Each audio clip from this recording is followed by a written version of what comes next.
Assalamualaikum warahmatullahi wabarakatuh.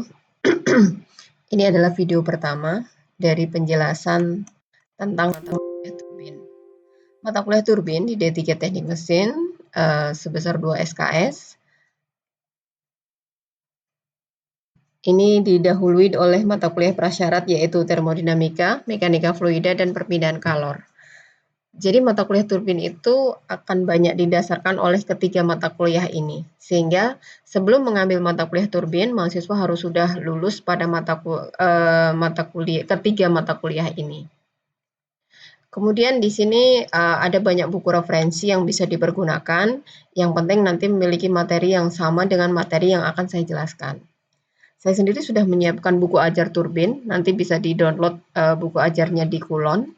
Kemudian yang dalam bahasa Indonesia, Anda bisa menggunakan turbin, pompa, dan kompresor dari Erlangga. Kemudian ada modern power plant, ini untuk turbin uap. Kemudian saya menggunakan juga gas turbin, dan buku-buku lain yang kira-kira memiliki materi yang sama. Materi yang akan diberikan pada mata kuliah ini adalah yang pertama tentang klasifikasi turbin, kemudian mengenai turbin air, turbin uap, dan turbin gas. Di sini masing-masing ada beberapa jenis yang umum dipakai. Ini nanti yang akan dijelaskan. Kemudian untuk klasifikasi turbin itu ada beberapa kriteria ya, berdasarkan yang pertama adalah berdasarkan fluida kerja.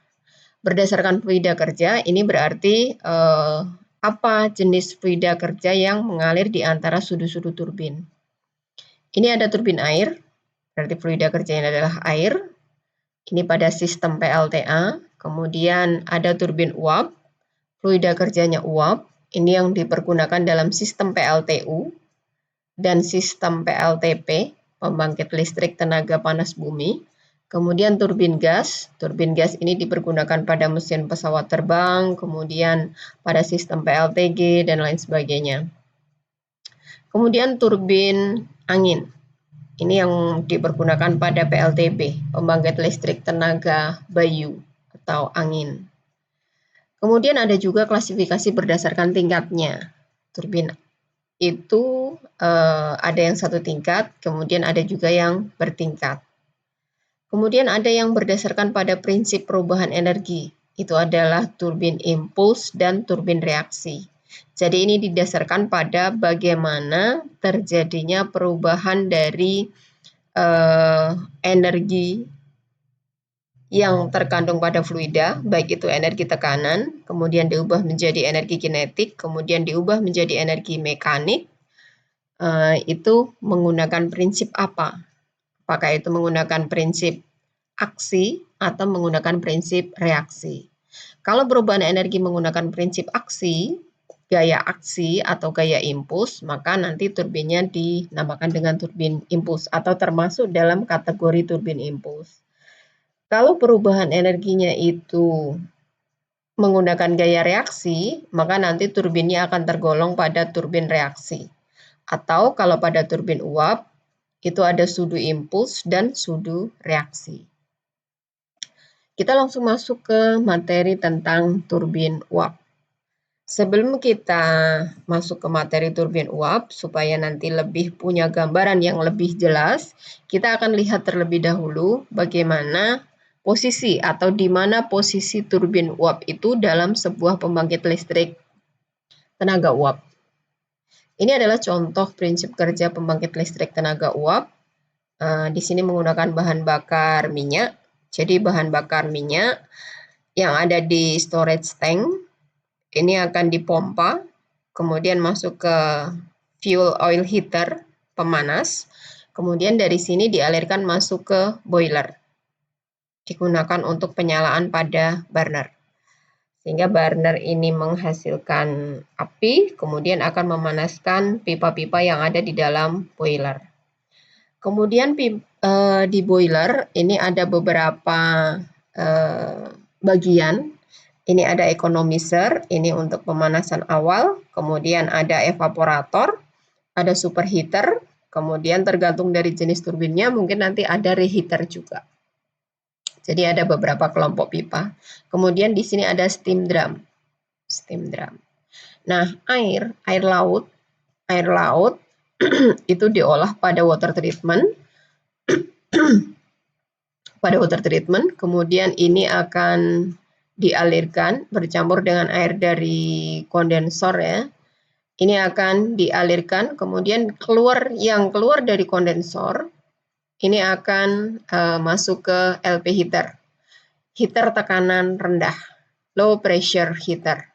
Kemudian dari sini akan masuk ke deaerator. Di deaerator itu gas-gas yang tidak bisa menguap itu akan dibuang. Kemudian di sini terjadi proses pertukaran panas juga antara uap sebagai media pemanas dan air kondensat sebagai media yang dipanaskan. Kemudian dari sini dipompa, lalu ini akan masuk ke HP heater, high pressure heater. Kemudian dari HP heater ini akan dialirkan masuk ke economizer. Nah, di economizer ini air akan diubah menjadi uap. Kemudian dalam fase campuran. Jadi ini fasenya masih campuran. Kemudian ini akan dialirkan ke steam drum. Di dalam steam drum ini akan dipisahkan. Yang sudah berubah menjadi uap itu akan dialirkan masuk ke superheater. Kemudian yang masih berupa fase cair ini akan dialirkan lagi ke economizer. Demikian seterusnya sampai berubah menjadi uap. Kemudian dari superheater ini uap akan mengalir masuk ke turbin tekanan tinggi atau di sini HP turbin. Ini sangat tergantung dari sistem yang dipakai oleh pembangkit listrik tenaga uap tersebut. Apakah dia menggunakan siklus Rankine sederhana, artinya masuk kemudian keluar dari turbin lalu masuk ke kondensor, atau dia menggunakan siklus yang sudah dimodifikasi, misalnya dengan siklus Rankine reheat atau siklus Rankine regeneratif atau siklus Rankine reheat regeneratif. Nah, kebetulan pada contoh ini menggunakan jenis siklusnya adalah siklus Rankine reheat regeneratif. Nanti akan kita bahas apa yang dimaksud dengan siklus Rankine reheat regeneratif. Nah, kalau ini menggunakan siklus reheat, ini uap masuk ke HP turbin, high pressure turbin. Kemudian ini diekspansikan, uap mengalir masuk, kemudian ini akan digunakan untuk memutar sudut turbin yang ada di dalamnya. Kemudian sudut turbin ini berputar, nanti akan memutar poros, yang pada akhirnya nanti akan memutar generator dan menghasilkan energi listrik. Kemudian setelah keluar dari HP turbin, ini kembali masuk ke boiler, ke bagian yang dinamakan dengan reheater, artinya dipanaskan ulang. Kemudian keluar dari reheater, ini temperaturnya naik. Temperaturnya naik, ini nanti akan dialirkan ke IP turbin atau intermediate pressure turbin. Kemudian keluar dari IP turbin, ini langsung diekspansikan di LP turbin atau low pressure turbin, turbin tekanan rendah. Kemudian keluar dari LP turbin, nah ini LP turbinnya ada dua, mengalir masuknya dari tengah, kemudian ini akan mengalir ke arah sisi kiri dan sisi kanan. Kemudian uap yang keluar ini ditampung di kondensor. Di kondensor, uap diubah menjadi cair, dikondensasikan, kemudian airnya akan dialirkan kembali ke dalam sistem. Nah, ini akan dialirkan kembali ke dalam sistem, masuk LP heater, kemudian deaerator, HP heater, boiler, dan seterusnya. Demikian seterusnya. Kemudian kalau misalnya ada kebocoran uap, air ini akan ditambah dengan air yang berasal dari water treatment tadi, make up water pump, dialirkan melalui make up water pump. Demikian siklus yang ada di sistem PLTU. Nah, posisi turbin ada di sini. Jadi ini posisi turbin itu sangat vital. Ini berfungsi untuk mengubah energi, tekanan, dan energi termal yang ada pada uap diubah menjadi energi mekanik berupa putaran, sehingga nanti akan memutar generator dan diubah menjadi energi listrik. Ini adalah posisi turbin uap yang akan kita pelajari di sini. Nah, kalau kita melihat analisa termodinamikanya dalam siklus Rankine, siklus Rankine itu secara keseluruhan. Jadi dari awal sampai akhir secara keseluruhan ini itu kita membahasnya dengan analisa pada siklus Rankine. Kemudian turbin uap itu adalah satu bagian kecil di sini, satu bagian. Sehingga nanti harus dibatasi sistemnya adalah ketika kita belajar turbin uap, maka sistemnya adalah sistem pada turbin uap ini. Kita hanya melihat kondisi uap masuk dan kondisi uap keluar.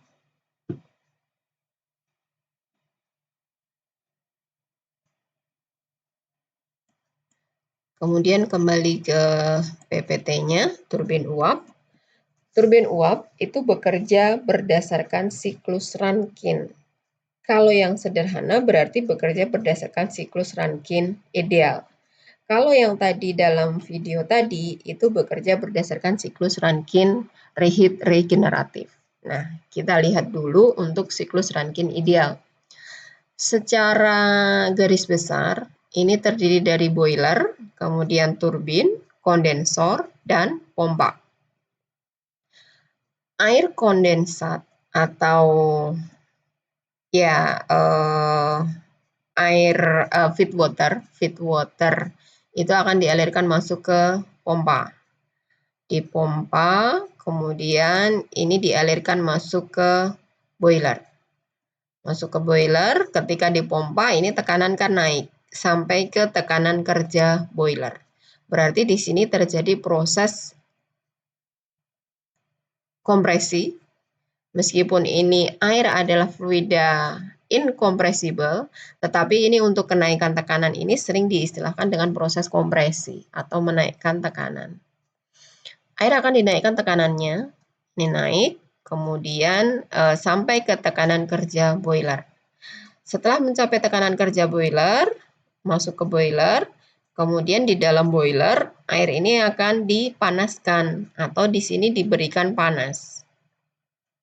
Panas masuk, kemudian ini temperaturnya makin lama makin naik sampai kemudian mencapai kondisi uap panas lanjut. Nah, di sini masih kondisinya cair, kemudian di titik ini adalah uap cair jenuh, kemudian campuran, lalu menjadi uap jenuh, dan pada akhirnya akan menjadi uap panas lanjut. Setelah mencapai temperatur kerja boiler, maka kemudian ini akan dialirkan ke turbin. Masuk ke turbin, digunakan untuk memutar turbin dan menghasilkan energi listrik. Kemudian setelah diambil energinya, dari energi termal, energi tekanan ini diubah menjadi energi mekanik, maka kemudian energinya akan berkurang jauh. Sehingga ketika keluar, ini akan mencapai fase, kalau pada siklus Rankine ideal ini adalah mencapai fase campuran pada titik 4. Nah, kemudian uap yang keluar dari turbin yang sudah mencapai, sebagian sudah terkondensasi ketika masuk ke kondensor, atau uap jenuh mungkin keluar dari turbin ini, maka kemudian ini akan dikondensasikan dengan cara mengalirkan air pendingin masuk ke kondensor. Dikondensasikan kemudian berubah menjadi cair. Setelah berubah menjadi cair, ini akan dialirkan lagi masuk ke boiler. Dialirkan dengan menggunakan pompa. Sehingga dari sini kita bisa lihat proses 1 ke 2 adalah proses kompresi atau kenaikan tekanan pada pompa. Proses kompresi ini kalau kita lihat garisnya vertikal. Artinya di sini prosesnya terjadi secara isentropik. Jadi proses dianggap ideal. Dalam sebuah proses yang ideal atau yang reversible, kemudian proses kompresinya terjadi secara adiabatik, jadi dianggap tidak ada pertukaran kalor antara sistem, yaitu pompa ini dengan lingkungan, maka ini prosesnya akan terjadi secara isentropik. Kemudian proses penambahan panas. Proses penambahan panas ini diasumsikan terjadi pada tekanan konstan. Jadi ketika mengalir di boiler, ini tekanannya tidak berubah. Jadi air itu kan mengalir terus. Ketika mengalir itu sambil dipanaskan.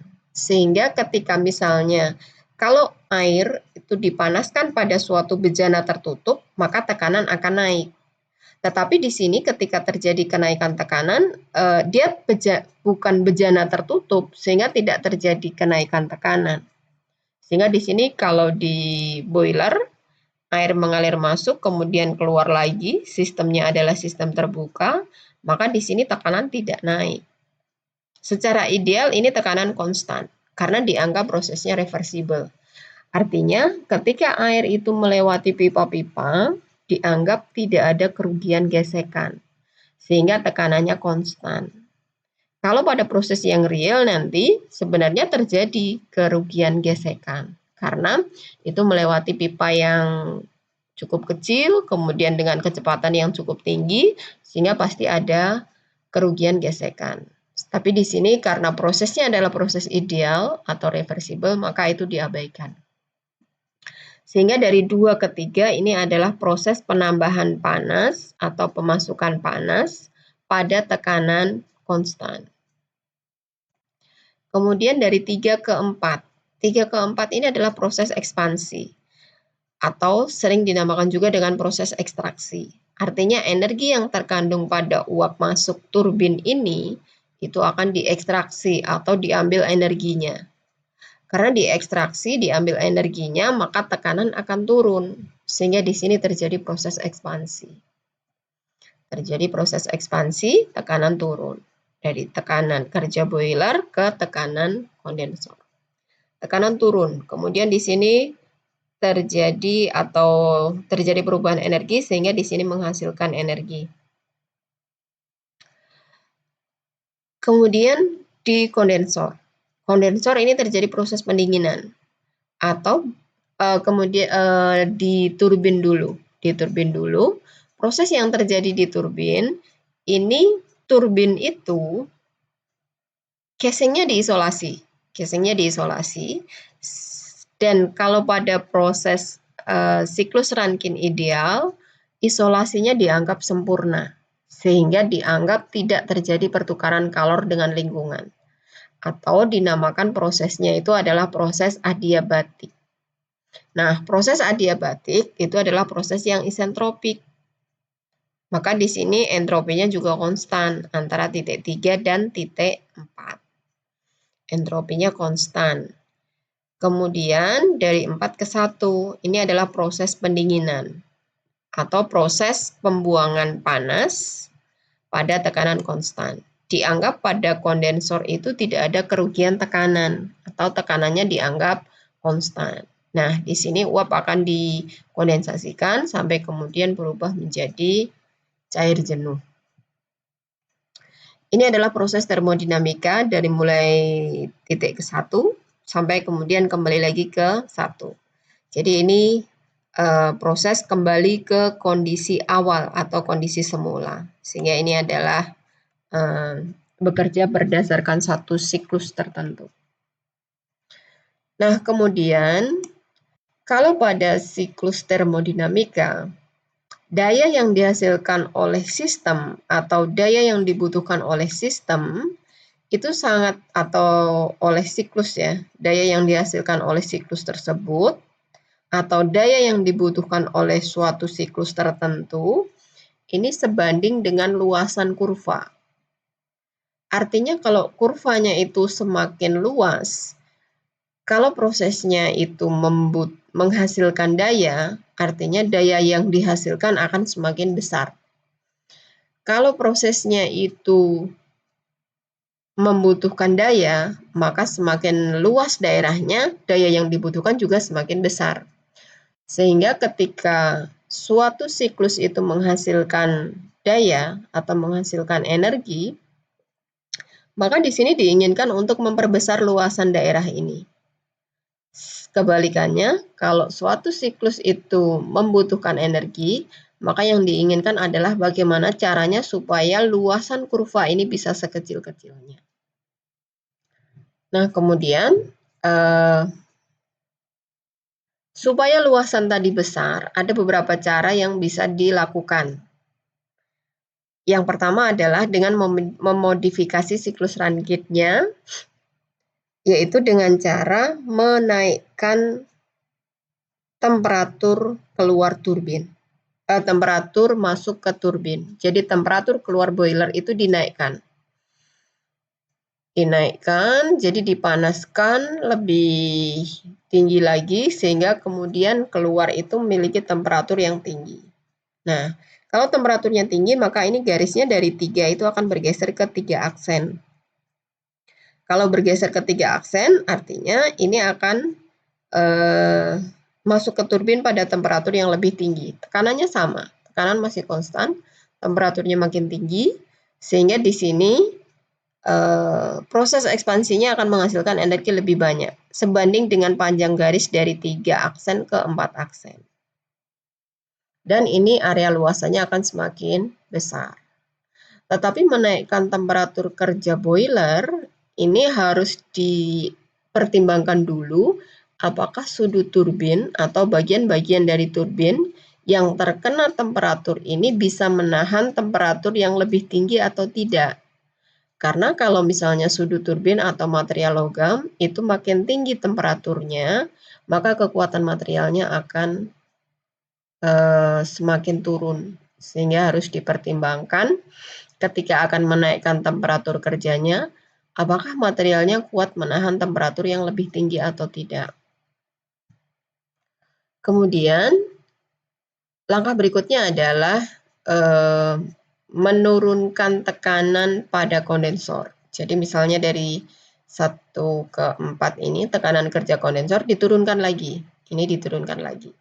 Tetapi ini kaitannya adalah kalau temperatur kerja di kondensor ini diturunkan, berapa temperatur air pendingin? Ini kalau diturunkan itu kan tidak boleh lebih rendah daripada temperatur air pendingin. Jadi harus dipertimbangkan dengan temperatur air pendingin yang bisa disuplai ke kondensor. Kemudian kalau ini diturunkan tekanannya, maka ini beda tekanan pada pompa antara sisi masuk dengan sisi keluar itu kan akan lebih besar. Artinya ini juga akan membutuhkan tenaga yang lebih besar. Sehingga harus dipertimbangkan. Ketika tekanan kerja kondensor diturunkan, apakah temperatur air pendingin itu mampu mendinginkan atau tidak. Kemudian apakah tambahannya ini nanti akan bisa menaikkan efisiensi termal atau tidak. Kemudian berikutnya adalah menaikkan tekanan dari boiler. Kalau menaikkan tekanan boiler, berarti nanti Q-in-nya akan semakin besar. Nah, apakah nanti efisiensi termal akan naik? Karena mungkin kerjanya naik, tetapi kalau Q-in atau Q-nya itu juga naik, bisa jadi efisiensi termal itu masih konstan. Itu adalah cara menaikkan daya pada siklus Rankine ideal. Kemudian siklus Rankine aktual. Siklus Rankine aktual. Kalau siklus ideal tadi 1, 2, kemudian ini di sini 3, kemudian ke 4. Nah, pada kondisi yang aktual ini akan sedikit berbeda. Misalnya dari 1 ke 2. Kalau adiabatis, kerjanya pompa itu adalah adiabatis, maka garisnya vertikal. Tetapi karena proses yang sebenarnya itu tidak mungkin terjadi secara adiabatis. Maka kemudian di sini ada perubahan. Termasuk di boiler. Di boiler tidak mungkin terjadi, tidak mungkin tidak ada gesekan. Ketika melewati pipa pasti ada gesekan. Sehingga di sini pasti ada penurunan tekanan. Tekanannya akan turun. Kemudian pada turbin. Pada turbin, proses yang terjadi diasumsikan terjadi secara adiabatis. Tetapi tidak mungkin terjadi juga. Karena pada turbin itu pasti ada losses dari turbin ke suhu sekitar. Karena beda temperaturnya juga sangat besar. Kemudian di dalam turbin sendiri, ketika fluida uap itu mengalir melewati sudu yang berputar dengan putaran tinggi, di situ pasti terjadi kerugian gesekan juga, sehingga prosesnya tidak terjadi secara isentropis. Ada sedikit pergeseran. Nah, sekarang kalau misalnya spesifik pada turbin, berarti di sini ada perbedaan. Idealnya adalah dari 3 ke 4S, artinya kalau prosesnya terjadi secara isentropis, ini berbeda dengan 3 ke 4A, aktual. Nah, semakin ini dekat antara 4S dengan 4A, berarti turbin itu memiliki efisiensi yang semakin tinggi. Tetapi ketika ini semakin jauh, maka turbin itu akan memiliki efisiensi yang semakin rendah. Sehingga di sini khusus ketika kita belajar pada turbin, yang harus diperhatikan adalah area ini. Pergeseran dari titik 4S ke 4A. Itu pada siklus Rankine aktual.